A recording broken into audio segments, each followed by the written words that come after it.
পশ্চিমবঙ্গের বিধানসভা নির্বাচনের প্রথম ধাপের ভোটের শেষে জয়ের সমীকরণ কোন দিকে গড়াতে পারে তা নিয়ে কথা বলতে স্টুডিওতে রয়েছেন সহকর্মী সতীর্থ কর্মকার।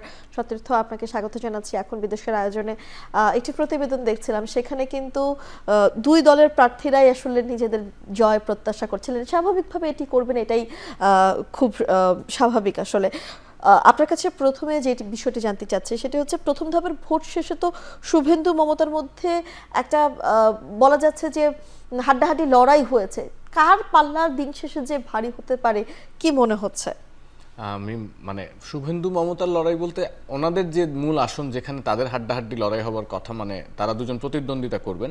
ভবানীপুরের আসনে এখনো ভোটাভুটি হয়নি, কিন্তু 152টি আসনে যে ভোটাভুটি হয়েছে তাতে বিজেপি তৃণমূলের যে লড়াইয়ের কথাটি আপনি মিন করছেন সেটি হাড্ডাহাড্ডি হচ্ছে। কি কারণে? কারণ দুই পক্ষই ভোট গ্রহণের পরে যে বিপুল সংখ্যক ভোট কাস্টিং হলো সেটি নিয়ে তারা উচ্ছ্বাস প্রকাশ করে দুই পক্ষই বলছেন যে এটি তাদের সাফল্য, এবং এই সাফল্য দেখে অনুমান করা যায় যে বিজেপির নেতারা বলছেন বিজেপি জিতবে, তৃণমূলের নেতারা বলছেন তৃণমূল জিতবে।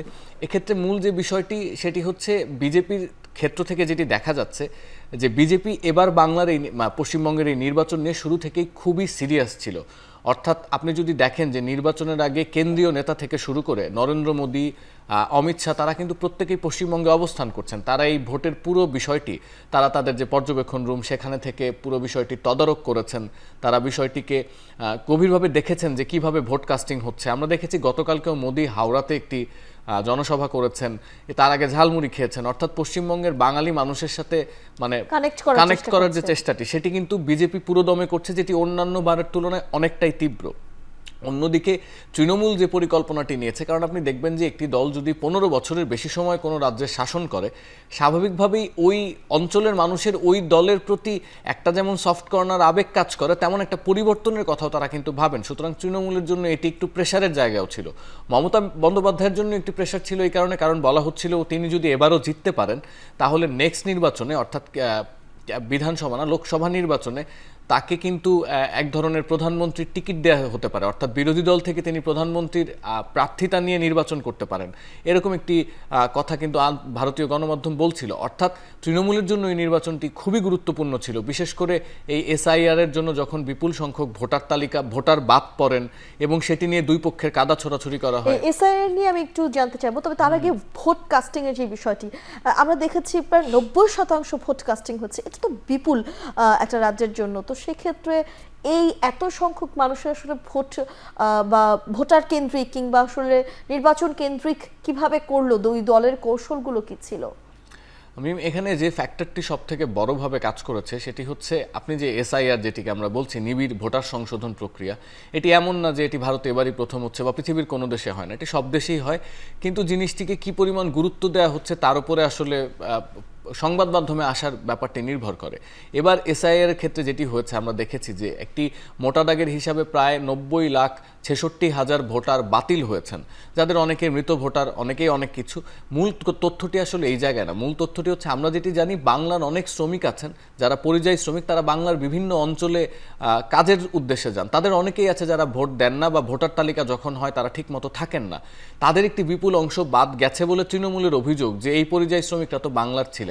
সুতরাং মূল যে সমস্যাটি হয়েছে, যারা পশ্চিমবঙ্গের ভোটার তারা খুব সচেতনভাবে এটি বুঝতে পেরেছেন যে এইবার যদি তারা ভোট ঠিক না দেন তাহলে আগামী বছর যখন ভোটার তালিকা প্রণয়ন হবে তখন তারা তালিকা থেকে বাদ পড়তে পারেন, তাদের নাগরিকত্ব নিয়ে প্রশ্ন উঠতে পারে। আমরা দেখেছি যে ভোটের 1 মাস আগে থেকে এই পরিযায়ী শ্রমিকরা কিন্তু এক ধরনের উৎসব করে বাংলায় ফিরতে শুরু করেছেন। সুতরাং এই যে আমি ভোট দিয়ে আমার নাগরিকত্ব এবং আমি যে পশ্চিমবঙ্গের ভোটার এটি প্রমাণ করার, এটির যে একটি তাগিদ এবং SIR এর জন্য যে একটি আতঙ্ক যে ভোটার তালিকা থেকে বাদ পড়ে যেতে পারেন রেশন কার্ড, প্যান কার্ড, নানান জিনিসপত্র, সেই আতঙ্কের জায়গা থেকে আসলে মানুষ এটি নিশ্চিত করতে চেয়েছেন। আতঙ্ক শব্দটি নেতিবাচক অর্থে ব্যবহার করা হয়, আমি এটিকে নেতিবাচক হিসেবে দেখছি না। এটি আসলে এক ধরনের বলা যেতে পারে প্রোঅ্যাক্টিভনেস, অতি তৎপরতা, যে সে তার ভোটার তালিকায় তার নাম আছে এবং নিজে ভোটাধিকার প্রয়োগ করেছেন, সেটি নিয়ে এক ধরনের ছিল মানুষের মধ্যে, আগ্রহ ছিল এবং এক ধরনের মনোযোগ ছিল, যেটি আসলে আমরা দেখেছি যে 91.3% ভোট কাস্টিং হয়েছে।